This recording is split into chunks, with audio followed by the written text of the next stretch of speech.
분노가 치밀어 올랐습니다. 도쿄 법정에 섰을 때 저는 일본의 냉정한 모습을 마주했습니다. 88년 전 할아버지를 강제로 끌려간 그 나라의 법정에서 일본 정부는 말했습니다. 기록이 부족하다고 배상할 책임이 없다고, 과거는 과거라고. 하지만 그들의 기록에는 저의 할아버지의 이름이 명확히 남아 있었습니다. 강제동원, 만주공장, 70년을 지워진 채로 살아온 고려인. 그날 법정에서 일본이 듣게 된 것은 잊혀진 할아버지의 절규입니다. 역사는 결코 침묵하지 않습니다. 누군가는 반드시 그 진실을 외칩니다. 구독과 좋아요는 영상 제작에 큰 힘이 됩니다. 안녕하세요. 저는 아이다입니다. 카자흐스탄의 알마티에서 태어났고 지금은 국제인권활동을 하고 있습니다. 여러분이 저를 찾아본다면 아마도 이런 질문을 할 것입니다. 저게 왜 일본 도쿄까지 가서 법정에 섰나? 왜 그렇게까지 집착하는가? 하지만 그 질문의 답은 제 할아버지의 이름 속에 있습니다. 2해 전, 저는 할아버지의 오래된 서류처를 발견했습니다. 변색된 종이들 사이에서 일본 글자로 된 강제동원 기록이 나타났습니다. 1919년 조선의 경주에서 태어난 한 사람. 그게 제 할아버지였습니다. 그는 나이 25에 일본의 강제동원령에 의해 만주의 공장으로 끌려갔습니다. 가족들은 그의 편지를 기다렸다고 합니다. 하지만 편지는 오지 않았습니다. 저는 할아버지의 이름을 몰랐습니다. 우리 집에 할아버지의 사진도 없었습니다. 할머니는 그 시간을 말하지 않았습니다. 그저 먼 곳을 바라보는 할머니의 눈만 기억합니다. 할머니가 돌아가신 후 저는 그 서류처를 찾았고 그 안에 있던 것은 지워진 역사의 조각이었습니다. 만주에서 살아남은 할아버지는 소련으로 도망쳤습니다. 거기서 고려인 공동체를 만났습니다. 고려인, 그것은 조선에서 러시아로, 다시 중앙아시아로 떠밀려간 사람들의 공동체였습니다. 어떤 국가도 그들을 자신의 것으로 인정하지 않았습니다. 일본도 아니었고 러시아도 아니었습니다. 고려인이라는 정체성은 버림받은 사람들의 이름이었습니다. 스탈린 시대 고려인 집단 전체가 카자흐스탄으로 강제 이주당했습니다. 제 할아버지도 그 고통의 행렬에 포함되었습니다. 저는 이 땅에서 태어났고 러시아 여권을 들고 살았습니다. 하지만 그것은 조선인도 아니고 러시아인도 아닌 그저 고려인이라는 이름의 존재였습니다. 우리는 2중, 3중의 버림을 받은 사람들입니다. 일본은 강제동원의 책임을 외면했습니다. 러시아는 강제이주의 보상을 하지 않았습니다. 조선 그리고 나중에 한국은 해외에 흩어진 우리를 제대로 돌아보지 않았습니다. 우리는 어느 나라의 역사 교과서에도 온전하게 기록되지 않았습니다. 그런데 얼마 전 저는 국제인권단체의 도움을 받아 한 가지 사실을 알게 되었습니다. 일본 정부가 제 할아버지의 강제동원을 기록하고 있었다는 것입니다. 그들은 수천, 수만 명의 조선인을 동원했고 그 기록들을 남겨두었습니다. 하지만 그들은 그것을 인정하지 않고 있습니다. 배상도 하지 않고 있습니다. 저는 결심했습니다. 제 할아버지의 이름을 되찾겠다고. 그의 고통을 일본 정부가 마주하게 하겠다고. 그래서 도쿄로 향했습니다. 어린 손녀가 할아버지의 이름을 부르기 위해, 지워진 역사를 다시 쓰기 위해. 도쿄 법정은 제가 예상한 것과는 달랐습니다. 그곳은 냉정했고 계산적이었습니다. 하지만 저는 알았습니다. 제 증언이 그 냉정한 법정을 어떻게 흔들 것인지를 말입니다. 저의 할아버지는 1937년 조선의 경주에서 18세의 건장한 청년이었습니다. 그 해는 일본 제국주의가 중국과의 전쟁을 본격화하던 시기였습니다. 일본은 자신들의 산업을 확대하기 위해 대량의 노동력이 필요했습니다. 그 노동력은 식민지 조선에서 나왔습니다. 제 할아버지는 관에 의해 붙잡혔다고 합니다. 어떤 저항도 없었을 겁니다. 어떻게 저항할 수 있었겠습니까? 총을 든 사람들 앞에서 말입니다. 그렇게 그는 수백 명의 조선인들과 함께 화물 열차에 실려 만주로 향했습니다. 만주의 공장은 지옥이었습니다. 저는 역사 기록들을 읽으면서 그곳이 어떤 곳이었는지 상상해 봤습니다. 겨울의 추위는 영하 30도를 넘었고 하루에 16시간 이상의 노동을 강요당했습니다. 밥은 제대로 주어지지 않았고 병에 걸려도 의료 혜택은 없었습니다. 수많은 사람들이 그곳에서 죽었습니다. 이름 없이, 기록 없이 사라졌습니다. 저는 할아버지의 편지를 본 적이 없습니다. 하지만 그 시대에 탈출한 몇몇 강제동원자들의 기록을 읽었습니다. 그들은 모두 같은 말을 했습니다. 하루하루가 죽음과의 싸움이었다고. 어제 옆에 있던 사람이 오늘 없어지는 것을 보며 살아야 했다고. 제 할아버지는 1939년 어느 날 결심했습니다. 죽기 전에 탈출하겠다고. 그것은 자살행위나 다름없었습니다. 만주에서 소련으로의 탈출은 거의 불가능했으니까요. 하지만 그는 했습니다. 어떤 방법으로 그곳을 빠져나왔는지 저는 여전히 정확히 알지 못합니다. 할머니도 모두 말씀하시지 않으셨습니다. 아마도 그것은 너무도 고통스러운 기억이었을 거예요. 소련의 영토에 발을 디딘 순간 제 할아버지는 조선인이기를 포기해야 했습니다. 왜냐하면 조선은 이미 일본에 의해 완전히 점령당했기 때문입니다. 그래서 그는 고려인이 되었습니다. 고려인, 그것은 조선에서 러시아로 이주했던 우리 선조들의 후손을 일컫는 말이었습니다. 19세기 후반부터 경제적 어려움으로 조선에서 러시아 극동 지역으로 이주한 사람들. 그리고 이제 그들의 후손들은 일본의 폭력에 쫓겨 다시 러시아로 돌아오고 있었습니다. 고려인 공동체는 제 할아버지를 받아주었습니다. 그곳에는 비슷한 아픔을 가진 사람들이 있었습니다. 강제로 끌려온 사람들, 일본의 폭력에서 탈출한 사람들, 그리고 조국을 잃은 사람들.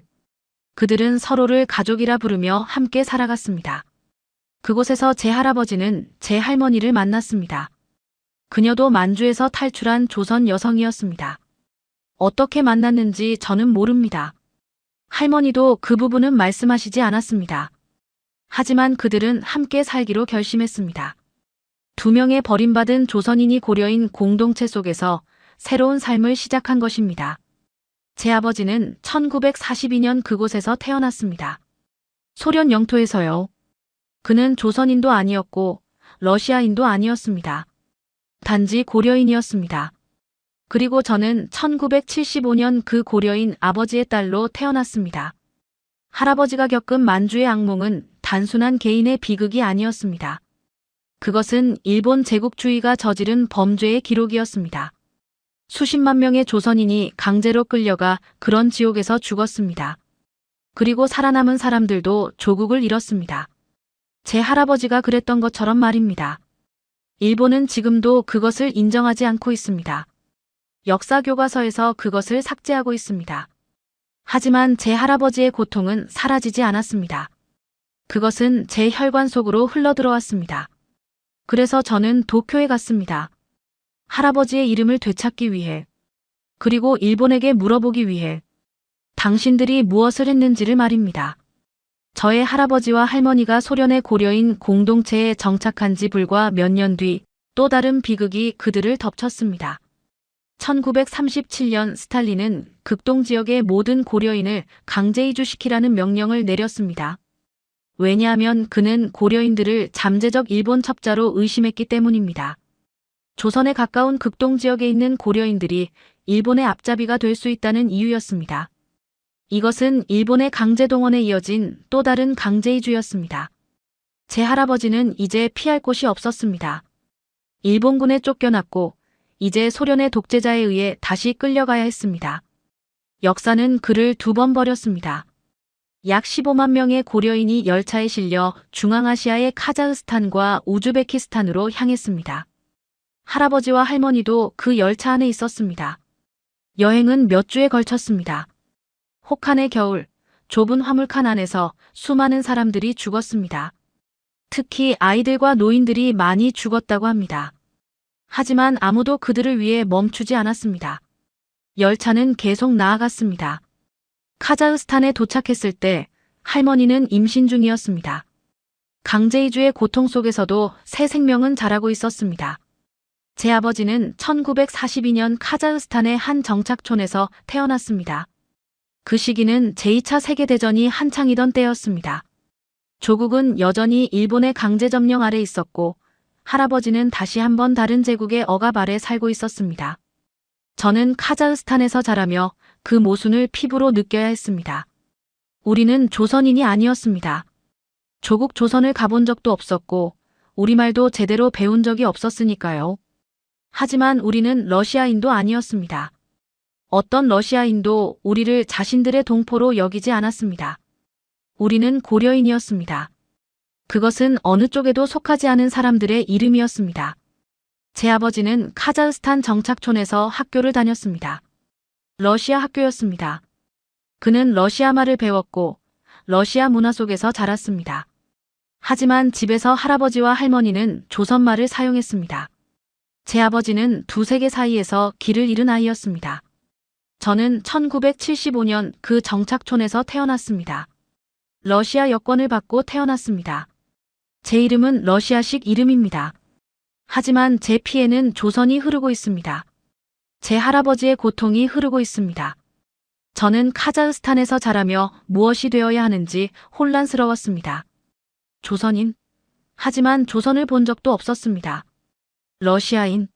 하지만 누구도 우리를 러시아인으로 인정하지 않았습니다. 고려인? 그것은 설명이 아닌 낙인이었습니다. 우리는 어디에도 속하지 않은 사람들이었습니다. 1970년대와 1980년대, 소련은 여전히 고려인들을 의심했습니다. 우리는 감시 대상이었습니다. 우리는 이중 국민이 될 수 없었습니다. 조선은 여전히 분단되어 있었고 한국은 멀었습니다. 우리는 다만 소련의 변방에서 조용히 살아가야 했습니다. 할아버지는 우리 손주들을 보며 무엇을 생각했을까요? 제 할아버지의 꿈은 무엇이었을까요? 조국으로 돌아가는 것? 하지만 그는 이미 버려진 사람이었습니다. 일본에도 러시아에도 조선에도 그가 남긴 것은 오직 고통뿐이었습니다.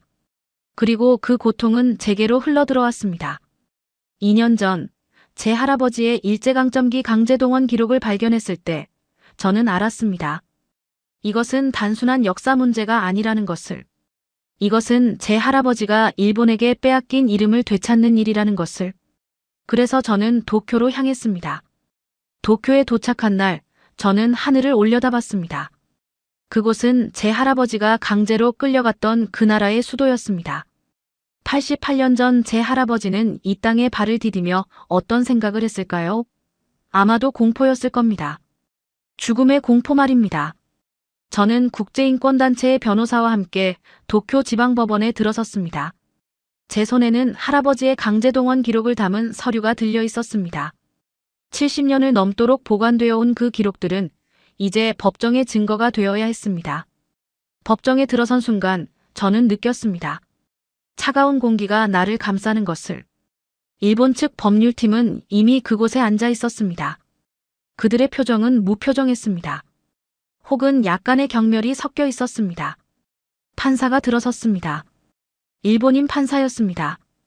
그의 표정은 중립적이었습니다. 하지만 그 중립성은 실제로는 무관심이었습니다. 일본 정부 측 변론인이 일어섰습니다. 그의 목소리는 차갑고 절대적이었습니다. 귀 법원, 청구인이 제시한 기록들은 충분한 법적 근거를 제공하지 못합니다. 당시의 취업은 개인적 합의에 기초한 것이며 강제성을 입증할 만한 증거가 부족합니다.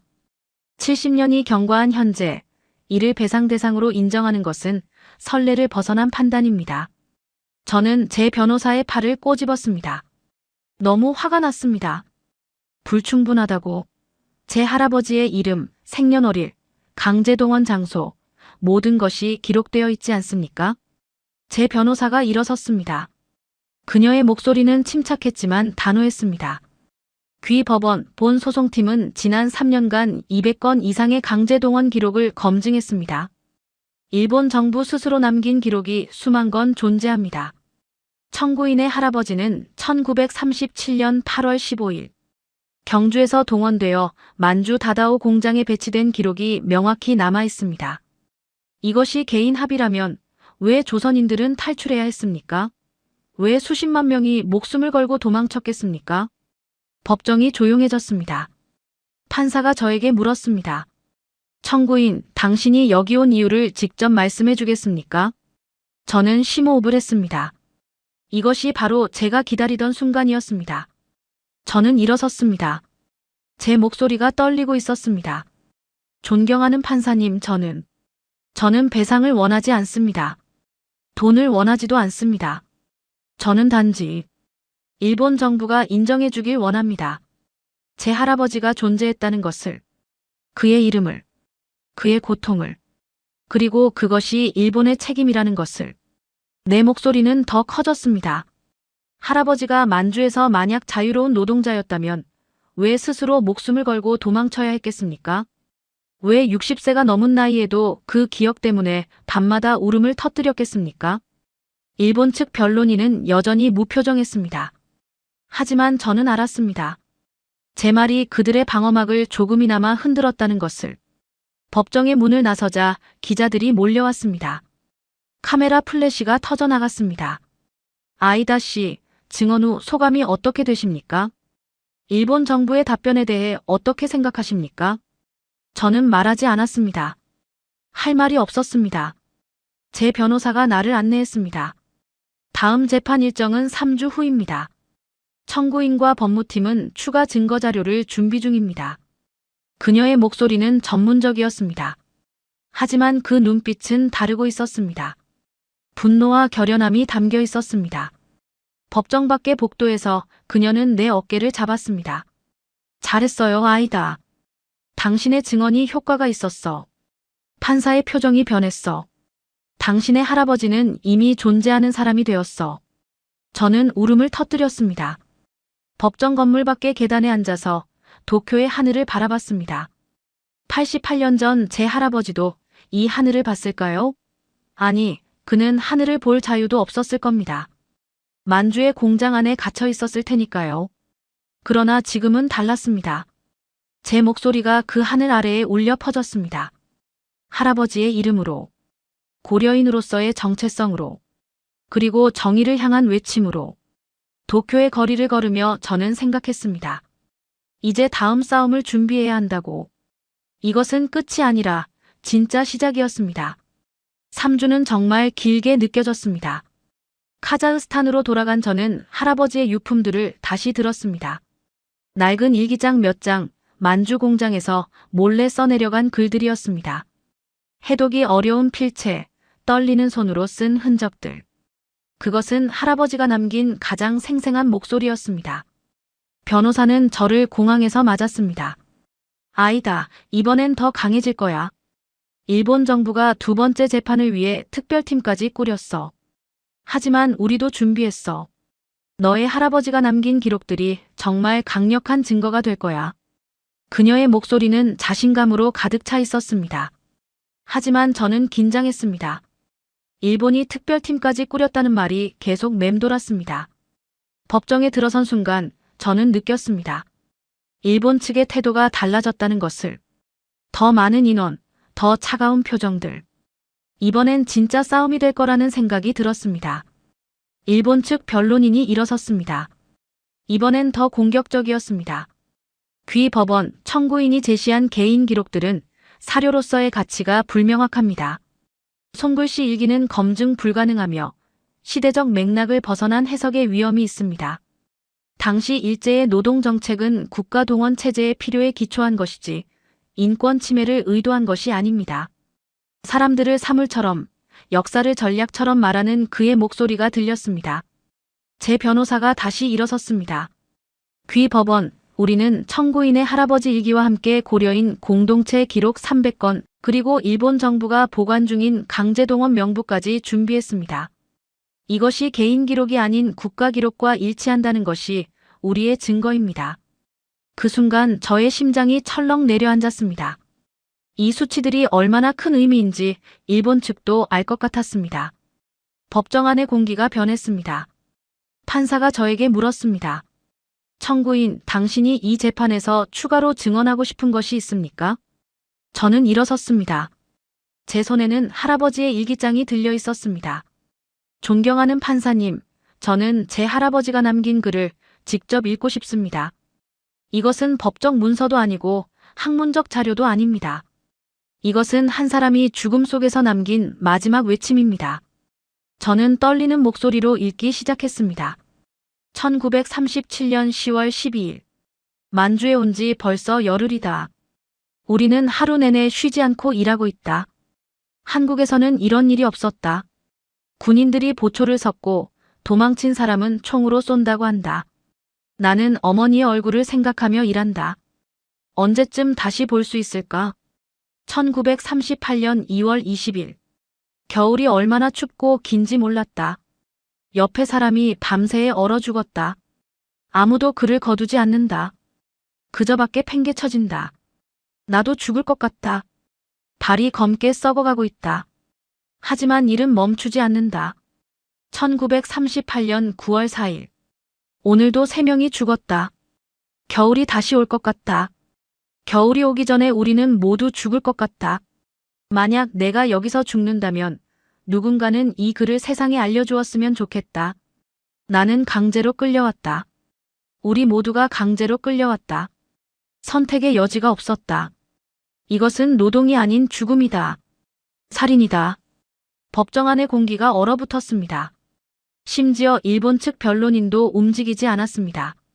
판사의 얼굴도 창백해 보였습니다. 제 목소리는 더 커졌습니다. 이것이 개인 기록입니까? 이것이 검증 불가능합니까? 이것은 한 사람이 지옥에서 남긴 증거입니다. 할아버지가 자신의 죽음 앞에서 남긴 절규입니다. 그리고 이 기록은 당신들의 국가 기록과 정확히 일치합니다. 날짜도 장소도 죽음의 수도 모두 일치합니다. 왜냐하면 이것은 역사이기 때문입니다. 법정을 나올 때 저는 뒤돌아보지 않았습니다. 할아버지의 일기장을 들었던 손이 여전히 떨리고 있었습니다. 하지만 그 떨림은 두려움이 아니었습니다. 그것은 할아버지의 손이 제 손 위에 있다는 느낌이었습니다. 마치 그가 함께 싸우고 있다는 느낌이었습니다. 변호사가 뒤를 따라왔습니다. 아이다, 그 일기가 판결을 바꿀 거야. 나는 이 일을 오래 해왔는데 저런 직접적인 증거는 본 적이 없어. 그녀의 목소리는 감정으로 차올라 있었습니다. 저도 같은 마음이었습니다. 우리는 함께 할아버지의 목소리를 세상에 전하고 있었습니다. 증언 이후 일은 예상 밖으로 빠르게 움직였습니다. 국제 뉴스 채널들이 저를 주목하기 시작했습니다. 한국 언론도 일본 언론도 심지어 미국 언론까지 이 사건을 다루기 시작했습니다. 도쿄 법정의 한 소송이 국제적 이슈가 되어가고 있었습니다. 하지만 더 놀라운 것은 다른 곳에서 나타났습니다. 카자흐스탄의 고려인 공동체 사람들이 저에게 편지를 보내기 시작한 것입니다. 아이다, 당신은 우리 모두를 대신해 싸우고 있습니다. 우리의 할아버지들이 겪은 고통을 당신이 법정에서 외치고 있습니다. 당신의 할아버지만이 아닙니다. 저희 아버지도, 저희 할아버지도 만주에서 강제동원당했습니다. 당신의 승리는 우리의 승리입니다. 고려인 공동체의 원로 한 분이 저를 직접 찾아왔습니다. 80살을 넘긴 할머니였습니다. 아이다, 나도 당신의 할아버지처럼 강제동원되었어. 내 남편은 거기서 죽었어. 80년을 그 기억으로 살았어. 당신이 법정에서 한 말들이 내 귀에 닿았을 때 처음으로 누군가가 우리를 봤다는 생각이 들었어. 그녀는 제 손을 잡았습니다. 그 손은 굳은 살로 가득했고 떨리고 있었습니다. 계속해. 우리를 위해서 계속해. 저는 울었습니다. 그제서야 알았습니다. 이제 이것은 제 할아버지의 이야기만이 아니라는 것을. 이것은 수십만 명의 고려인이 겪은 역사의 이야기라는 것을. 도쿄로 돌아갔을 때 변호사가 반갑게 맞아주었습니다. 아이다, 우리는 이제 혼자가 아니야. 국제인권위원회에서도 관심을 가지기 시작했고 유엔 특별보고관도 이 사건을 추적 중이야. 당신의 증언이 세계 무대로 나가고 있어. 그녀는 테이블 위에 수십 개의 신문 기사를 놓았습니다. 영어로, 러시아어로, 한국어로, 일본어로 된 기사들. 모두 같은 제목을 가지고 있었습니다. 고려인의 목소리, 국제법정을 흔들다. 판결 선고까지 사흘이 남았습니다. 저는 도쿄의 숙소에서 밤을 새웠습니다. 할아버지의 일기장을 몇 번이나 읽었습니다. 그의 글 사이사이에 남겨진 공백들을 보며 무엇이 그 공백을 채웠을까 상상해봤습니다. 아마도 절망, 아마도 죽음의 공포, 아마도 조국을 그리워하는 마음이었을 거예요. 그 밤 저는 할아버지께 말씀드렸습니다. 물론 그는 들을 수 없겠지만 할아버지, 내일 판결이 나옵니다. 알았나요? 당신이 70년을 묻어두었던 그 이름, 그 고통이 내일 법정에서 다시 살아날 거예요. 이제 당신은 혼자가 아닙니다. 수십만의 고려인이 당신과 함께입니다. 그리고 저도 여기 있습니다. 당신의 손녀가. 도쿄 하늘 아래에서 저는 다짐했습니다. 판결이 어떻게 나오든 제 할아버지는 이제 지워진 사람이 아니라는 것. 그는 역사 속에 영원히 남을 것이라는 것. 그리고 그 역사는 제가 지킬 것이라는 것을. 창밖의 도쿄는 밤새 불을 밝히고 있었습니다. 88년 전 제 할아버지는 결코 이런 밤하늘을 본 적이 없었을 겁니다. 감옥 같은 공장 안에서 말입니다. 하지만 지금 그의 손녀가 이 도시의 밤하늘 아래서 그의 이름을 외치고 있습니다. 내일은 판결의 날입니다. 법정으로 들어서는 순간 시간이 멈춘 것 같았습니다. 기자들의 카메라 플래시, 법정을 가득 채운 방청객들, 그리고 그 모든 시선이 저를 향하고 있었습니다. 변호사가 제 손을 잡았습니다. 그녀의 손은 따뜻했고 그것만으로도 저는 강해질 수 있었습니다. 판사가 들어섰습니다. 그의 표정은 진지했습니다. 이것이 단순한 민사사건이 아니라는 것을 모두가 알고 있었습니다. 이것은 역사의 판결이었습니다. 판사의 목소리가 법정에 울려 퍼졌습니다. 이번 법정은 청구인이 제시한 증거들과 증언들을 신중히 검토했습니다. 특히 청구인의 할아버지가 남긴 기록들과 일본 정부의 공식 자료의 일치성을 확인했습니다. 이번 법정은 판단합니다. 1937년 청구인의 할아버지는 일본 정부의 강제동원 정책에 의해 만주로 송출되었으며 이는 당시 국제법상 강제노동에 해당합니다. 저는 숨을 멈췄습니다. 판사의 말이 계속되었습니다. 일본 정부는 이러한 강제동원 사실을 인정하고 청구인과 동일한 피해를 입은 모든 강제동원자에 대한 역사적 책임을 인정한다. 다만 국제법상 배상 청구의 시효와 현실적 상황을 고려하여 이 부분에서 제 심장이 철렁 내려앉았습니다. 시효? 그것이 무엇을 의미하는 건지. 일본 법정은 청구인이 요구한 경제적 배상보다는 일본 정부의 공식 사과와 역사적 인정을 우선하는 판결을 내린다. 일본 정부는 강제동원된 조선인들의 고통을 공식 문서로 인정하고 역사 교육에 이를 반영할 것을 권고한다. 일본 측 변론인의 얼굴이 창백해졌습니다. 조용한 법정을 깨고 변호사가 일어섰습니다. 판사님, 이것은 아이다 청구인과 모든 강제동원 피해자들의 승리입니다. 우리는 이 판결을 환영합니다. 제 눈에서 눈물이 흘러내렸습니다. 배상이 없다는 것이 처음에는 실망스러웠습니다. 하지만 그 순간 저는 깨달았습니다. 돈보다 중요한 것이 있다는 것을. 70년을 지워진 사람이었던 할아버지가 이제 역사 속에 존재한다는 것. 그것만으로도 충분하다는 것을. 법정을 나오며 변호사가 제 귀에 속삭였습니다. 아이다, 너는 할아버지의 이름을 돌려줬어. 이것이 바로 정의야. 그 밖에는 고려인 공동체 사람들이 기다리고 있었습니다. 그 80살 할머니도 있었습니다. 그녀는 제 두 팔을 벌리고 달려왔습니다. 우리가 이겼어. 우리가 이겼어. 그녀의 울음은 70년 동안 억눌렀던 눈물이었습니다. 저도 함께 울었습니다. 할아버지를 위해서, 그리고 수십만의 고려인을 위해서. 도쿄의 하늘 아래에서 저는 할아버지께 말씀드렸습니다. 할아버지, 이겼어요. 당신의 이름이 역사에 기록되었어요. 이제 당신은 결코 사라지지 않을 거예요. 도쿄 판결로부터 6개월이 지났습니다. 저는 다시 카자흐스탄의 알마티에 돌아와 있습니다. 하지만 돌아온 마음은 전과 완전히 달랐습니다. 이제 저는 단순히 고려인이 아닙니다. 저는 역사를 바꾼 사람이 되었습니다. 고려인 공동체는 제가 돌아오자 영웅처럼 맞아주었습니다. 하지만 그것도 잠깐이었습니다. 왜냐하면 저는 이미 다음 싸움을 준비하고 있었기 때문입니다. 도쿄 판결 직후 일본 정부는 발표했습니다. 역사 교과서에 강제동원을 공식적으로 기록하겠다고. 초중고 교육과정에 일제강점기 조선인 강제동원의 역사를 포함시키겠다고. 이것은 판결 이상의 의미가 있었습니다. 이것은 다음 세대의 일본인들이 올바른 역사를 배운다는 뜻이었으니까요. 그리고 한국도 움직였습니다. 서울에 있는 역사박물관에서 제 할아버지의 일기장을 전시하겠다고 제안했습니다. 도쿄 법정에서 펼쳐보던 그 낡은 종이들이 이제 역사의 유물이 되어야 한다는 뜻이었습니다. 저는 처음으로 한국을 방문했습니다. 비행기에서 내려 서울의 하늘을 봤을 때 저는 울었습니다. 이것이 제 할아버지가 그리워했던 땅이구나 하는 생각에서입니다.